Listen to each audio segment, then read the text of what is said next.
میں سمجھتا ہوں کہ جب ایک بندہ ٹائم نکالتا ہے نا، وہ گھر سے نکلتا ہے، وہ وضو کرتا ہے، وہ مسجد آ جاتا ہے، تو اگر وہ بڑی جلدی بھی نماز پڑھے نا تو 1-1.5 منٹ کا فرق پڑتا ہے، اس سے زیادہ نہیں۔ لیکن وہ 1-1.5 منٹ کے لیے ساری نماز ضائع کر بیٹھتا ہے۔ نبی رحمت سید عالم صلی اللہ تعالیٰ علیہ وآلہ وسلم کے سامنے ایک صحابی نے نماز پڑھی تو حضور علیہ السلام سے آ کے سلام لی تو اللہ کے نبی فرمانے لگے واپس جا اور نماز دوبارہ پڑھ۔ کوئی لفظ نہیں کہا اس نے، واپس گئے۔ صحابی تھے نا، میں اور آپ کسی کو منع کریں گے تو کہے گا کیوں جی، صحیح تو پڑھی ہے، واپس جاؤ نماز پڑھ۔ واپس گئے، نماز پڑھی، پھر آئے، سلام لی، حضور نے فرمایا واپس جاؤ نماز دوبارہ پڑھ۔ واپس گئے، پھر نماز پڑھی، تیسری دفعہ آئے تو حضور نے فرمایا نماز واپس کر، تو ہاتھ باندھ دیے۔ یہ جملہ اہل معرفت کے لیے ہے، وہ خوب سمجھیں گے۔ عرض کی سونیا مجھے تو پڑھنی نہیں آتی، محبوبہ مجھے سکھائی دیں، میری مدد ہی کر دیں۔ حضور پڑھنی نہیں آتی، بتائیں کیسے پڑھنی ہے؟ تو نبی کریم علیہ السلام نے فرمایا جب وضو کر تو اطمینان کے ساتھ کر، اور فرمایا جب رکوع کر تو پھر اطمینان کے ساتھ کر، اور فرمایا جب سجدہ کر تو پھر اطمینان کے ساتھ کر، اور جب اتحیات میں بیٹھ، تشہد پڑھ، دعائیں پڑھ، درود پڑھ تو پھر ذرا اطمینان کے ساتھ پڑھ، ذرا سکون کے ساتھ نماز پڑھ۔ گویا نبی کریم بتا رہے ہیں کہ جب تم اطمینان کے ساتھ پڑھو گے تو پھر عرش کا مالک بھی اجر بھی جھولی بھر کے عطا فرمائے۔ جلدی بڑھی۔ اور میں نے تو 2-4-5 جو میرے پیار والے سنگی ہیں ان کے ساتھ نماز پڑھ کے دیکھی ہے، تو میں نہیں پہنچ سکا ان کے ساتھ۔ بڑی کوشش کی ہے کہ چلو چھوٹی سے چھوٹی صورت پڑھیں، وہ اللہ بہتر جانتا ہے کیسے پڑھ لیتے ہیں اور کیوں کر پڑھ لیتے ہیں، کچھ سمجھ نہیں آتی، وہ پڑھ لیتے ہیں اور بڑی بڑی رکھتے پڑھ لیتے ہیں۔ ایک بات اور کہہ دوں، کچھ زیادہ ہی لمبی پڑھ لیتے ہیں، سارے نمازی سلام کے لیے انتظار کر رہے ہیں، اور 3 بندے 3 کل وہ کہتے اسی رہتا نیک اسی تو پکاواں گے تاں ہی پڑھنا جی۔ او خدا کے بندو، یاد رکھو جب لوگ انتظار کر رہے ہوں تو نماز مختصر ادا کرنے کا ہوگا، اور اگر آپ کا شوق ہے، آپ ارادہ رکھتے ہیں، آپ میں چاہت ہے کہ میں نے نوافل زیادہ پڑھنے ہیں، تو مسجد کے سین میں بھی جگہ ہوتی ہے، بیسمنٹ میں بھی جگہ ہوتی ہے، آپ نے سارے لوگ لائن میں لگا دیے اور سب سے اگلی صف میں نماز پڑھ رہے ہیں، تو اس سے تو کئی خطرات پیدا ہوتے ہیں کہ شاید یہ سب سے بھلا نمازی ہے۔ میری طرح کے کئی بندے پریشان ہو جاتے ہیں کہ یہ تو زیادہ نیک نکل آیا۔ آپ تھوڑا دیکھیں، غور کریں، چیزوں کو اعتدال میں رکھیں، معتدل رہ کے آپ کام کریں۔ ایک دوست نے مجھے ایک دفعہ کہا جی سلام جلدی شروع ہو جاتا ہے، میں ابھی نماز پڑھ رہا ہوتا ہوں، تو میں نے کہا آپ کے ساتھ اور کتنے لوگ ہوتے؟ کہتے 2 اور بھی تھے۔ میں کہ مسجد کل نمازی کتنے ہوتے ہیں؟ کہنے نے کہا جی نمازی تو بہت ہی زیادہ ہیں۔ تو میں نے کہا آپ 3 کو دیکھیں کہ باقی سب کو دیکھیں؟ اور مجھے اس بندے کی بھی فکر ہے جو بیچارہ لئیے سے چل کے آیا ہوا ہے، اس کو واپس لوٹنا ہے، اس نے کوئی بات بھی کرنی ہے، کوئی تھوڑا سا چلے حسب توفیق ہم نے کھانا بھی پیش کرنا ہے۔ چیزوں کو اعتدال میں رکھیں، ہر معاملے میں جلد بازی ہے، تھوڑا اطمینان کریں، تھوڑا سکون میں رہیں، تھوڑا اپنی طبیعت کو ٹھنڈا کریں، تھوڑا پیار کریں۔ اور پھر ایک اور مسئلہ ہے، آپ جب کسی کے ساتھ میل ملاپ کرتے ہیں تو بھی جلدی ہوتی ہے، کہتے ہیں یہ فٹافٹ میری طبیعت سے سیٹ ہو جائے، جو میں کہہ رہا ہوں فٹافٹ مان جائے۔ بھئی ذرا ٹھہرے تو صحیح، ذرا ٹھہریں، تھوڑا ربط بڑھائیں، تھوڑا تعلق بڑھائیں، تھوڑا دیکھیں، پیار بڑھ جائے گا تو پھر بات بھی آگے بڑھی جائے گی۔ لیکن آپ نے تو جلدی کر دی، آپ نے 1 منٹ ہی نہیں لگایا، اور جلدی سے آپ نے سارے معاملات خود بخود ہی طے کر لیے۔ اطمینان، سکون، وقار، یہ آپ کو بڑا کرتا ہے۔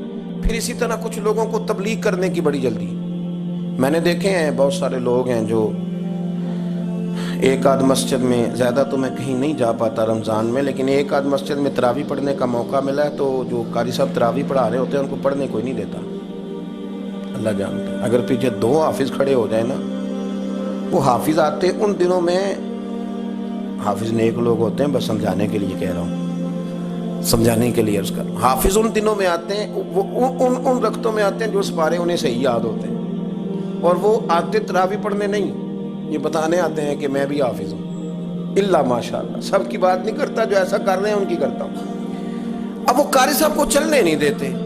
لقمہ دینے کا مزاج یہ ہونا چاہیے کہ انہوں نے اگر کہیں وہ آیت بھولے ہیں تو ان کو پیچھے جانے دے، دوبارہ سے پڑھ کے آتے ہیں، اگر وہ پڑھ کے آ جائیں گے تو پٹری پہ صحیح چڑھ جائیں گے۔ اب وہ قاری صاحب ابھی بیچارے پورے بھولے بھی نہیں اور پیچھے سے لقمہ۔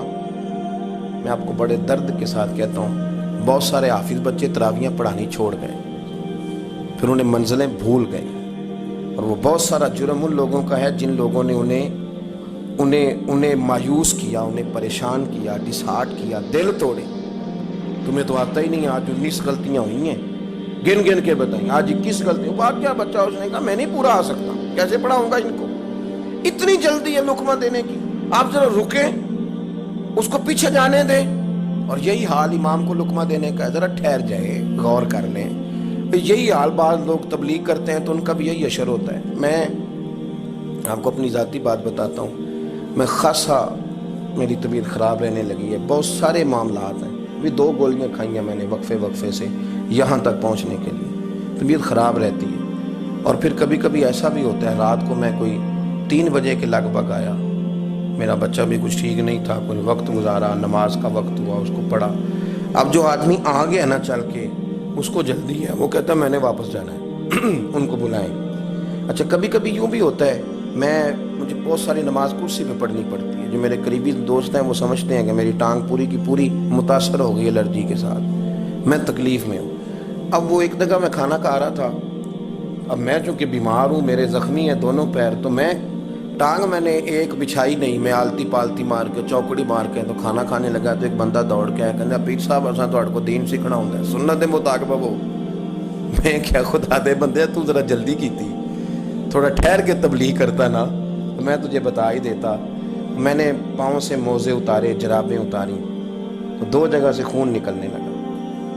پھر وہ بڑا پریشان ہوا، کہنے لگا مجھ سے غلطی ہو گئی۔ میں نے کہا غلطی نہیں ہوئی، ذرا جلدی کر دیا آپ نے، بات آپ نے ٹھیک کی لیکن کرنے میں ذرا جلدی کی۔ تبلیغ کا اور بھی سٹائل ہے، کسی کو بات سمجھانے کا طریقہ اور بھی ہے، کسے باشد کہہ کے بھی کام ہو سکتا، ہم ذرا جلدی کی۔ وہ خدا کے بندے، آپ پوچھیں تو صحیح، یقین کریں کبھی کبھی میں کرسی پہ مجھے نماز پڑھنی پڑتی ہے تو میرے آنسو نکل آتے ہیں کہ یا اللہ مہربانی فرما، یہ تکلیف ہے تو یہ ٹھیک ہو جائے، بندہ کم از کم جو ہے وہ اپنی جماعت کے ساتھ آئے۔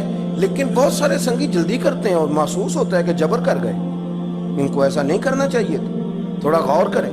تو میرے عزیز، لقمہ دینے میں بھی جلدی، بات بتانے میں بھی جلدی، بڑی جلدی ہے، بس مجھے پتہ چل گیا یہ بات ٹھیک نہیں۔ میں اکثر دوستوں سے کہتا ہوں، آ کے مسئلہ پوچھتے ہیں، کہتے ہیں ہمارے محلے کا امام یہ کام کرتا ہے، تو میں کہتا ہوں مجھے تو پورا پتہ ہی نہیں وہ کیا کرتا ہے۔ اب آپ جائیں گے اور جلدی نہ کریں، اس کی مجبوری بھی سمجھیں، وقت دیں چیزوں کو، ورنہ آپ خراب کر دیں گے معاملات، آپ خراب کر دیں گے معاملات کو۔ سنو، نماز امام کے پیچھے پڑھنی ہے تو امام کے پیچھے پڑھنی ہے، پھر اس سے آگے بڑھ کے پڑھی جا سکتی۔ نبی کریم علیہ السلام نے اس طرح ہمیں تنبیہ کی کہ شاید اس سے بڑی بات اور ہو ہی نہ سکے۔ فرمایا جو امام سے پہلے رکوع میں چلا گیا، جو امام سے پہلے سجدے میں چلا گیا، جس نے امام سے سبقت کی، صحیح 6 کی روایت ہے، اللہ کے رسول فرماتے ہیں اس کا وجود انسان کا ہوگا لیکن چہرہ اللہ گدھے کا بنا دے گا۔ نہیں سخت بات ہے، لیکن ہمیں جلدی بڑی ہے، بڑی جلدی ہے، سبقت کرتے ہیں۔ امام نووی رحمۃ اللہ علیہ فرماتے ہیں کہ ایک محدث تھے، ان کے پاس لوگ حدیث پڑھتے تھے اور ان کا علم معروف تھا، پر وہ جتنی دیر پڑھاتے تھے چہرہ چھپا کے پڑھاتے تھے تو چہرہ چھپا کے پڑھاتے تھے۔ تو ایک شخص نے بڑا ان سے پڑھا، جب جانے لگا تو کہنے لگا استاد جی چہرہ ہی دکھا دیں، تو انہوں نے چہرہ اٹھایا تو پریشان ہو گیا، یوں لگ رہا تھا جیسے انسان کا نہیں گدھے کا چہرہ۔ تو وہ رو پڑے، کہنے لگے میں بھی روز معافیاں مانگتا ہوں، تو بھی دعا کرنا۔ یہ حدیث میں نے پڑھ لی تھی کہ امام سے سبقت نہیں کرنی چاہیے، یہ حدیث میں نے پڑھ لی تھی، لیکن میں نے سوچا کہ ابھی صحت دیکھتا ہوں، غور کرتا ہوں، کہیں شبہ ہے تو بس مجھ سے سبقت ہو گئی، تو پھر اللہ تبارک و تعالیٰ نے مجھے سزا دی ہے۔ دعا کرو اللہ ہم سب کو نجات عطا فرمائے اور اللہ تعالیٰ درگزر والا معاملہ کرے۔ لیکن ہمیں بڑی جلدی ہے، اس جلدی سے ہم نے خرابی کر دی لوگوں میں۔ بڑے بڑے معاملات تھے جن کو گڑبڑ کر دیا، بڑی بڑی چیزیں تھیں یار، لوگوں نے ڈیوٹیاں کی تو جم کے کی، 50 سال تک لوگوں کی خدمتیں ہیں ایک ایک ادارے کی، لیکن اجر کا کوئی طلب ایک بار بھی سوال نہیں کہ میری اتنی نوکری ہو گئی۔ لیکن ہمیں تو بڑی جلدی ہے، ہم بھاگتے ہیں اور ہماری خواہش ہوتی ہے کہ فتح بھی جلدی ہو، کامیابیاں بھی جلدی ہوں، مال ڈالا ہے تو پھر اس کا نفع بھی جلد بازی نہیں کریں، جلد باز آدمی خطا کھا جاتا ہے۔ تھوڑا وقت دیں، چیزوں کو سنبھلنے میں ٹائم دیں۔ آپ یقین کریں کہ وقت گزرتا جاتا ہے تو چیزیں ٹھیک ہوتی جاتی ہیں، بڑے لوگوں کی سوچ بدلتی ہے، کبھی آپ کے مخالف ہوتے ہیں وہ آپ کے حق میں ہونے لگ جاتے ہیں، لیکن آپ ٹائم تو دیں، آپ وقت دیں, آپ تھوڑا رکیں. ایک بادشاہ تھا, اس کا باپ بڑا کامیاب تھا تو وہ بڑا ناکام رہا, بڑا ناکام.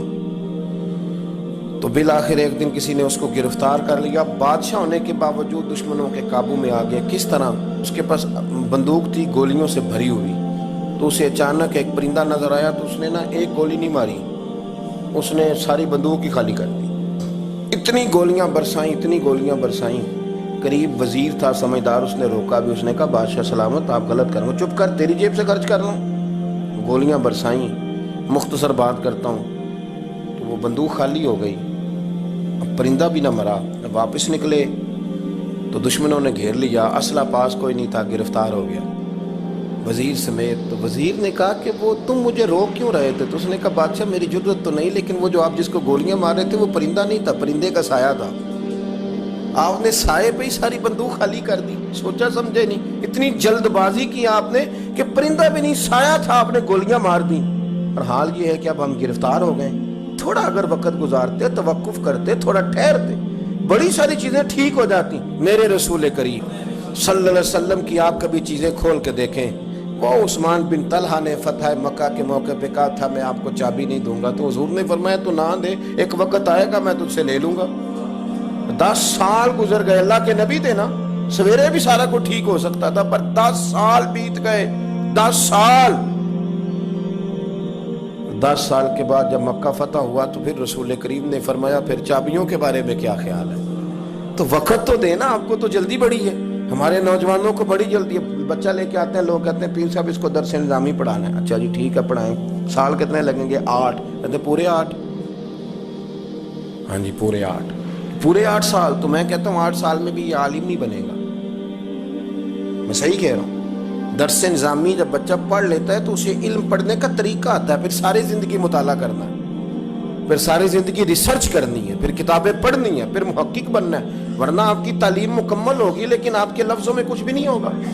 اس کے لیے آپ کو پڑھنا ہے, ساری زندگی سیکھنا ہے. اور میرے نبی پاک علیہ السلام نے جو ہمیں کہا تھا نا کہ ماں کی گود سے لے کر قبر کی گور تک, حضور اتنا لمبا پیریڈ دے دیا آپ نے پڑھنے کا. ہمارے ہاں تو جو بندہ 6 مسئلے کل سن لیتا مفتی اعظم ہو جاتا ہے. مفتی اعظم. میں حرم شریف میں تھا تو ایک صاحب وہاں زیارتیں کراتے ہیں, بڑے دوست ہیں, تو وہ کہنے لگے پیر صاحب جو بندہ ایک عمرہ کر کے چلا جاتا ہے نا, وہ جب دوبارہ آتا ہے تو مفتی اعظم بن کے آتا ہے. وہ پھر سارے لوگوں کو ٹیچ کر رہا ہوتا ہے, بتا رہا ہوتا ہے, خبردار کر رہا ہوتا ہے. وہ کہتے ہیں ہم یہاں پکے رہتے ہیں, ہمیں بھی کوئی باتیں نہیں پتی جو وہ بتا رہا ہوتا ہے. وہ کہتا ہے ادھر سے ایسے کرنا ہے. اور میں آپ کو صحیح کہتا ہوں, مجھے ذرا تھوڑا سا اللہ موقع دیتا رہتا ہے حاضری کا, یہ میں نے بالکل پرکھا ہے.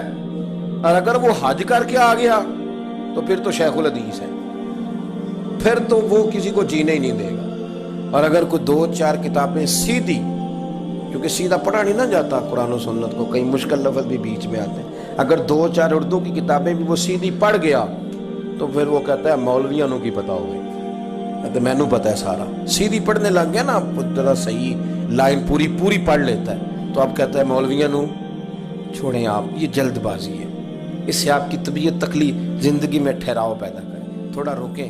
میرے ابا جی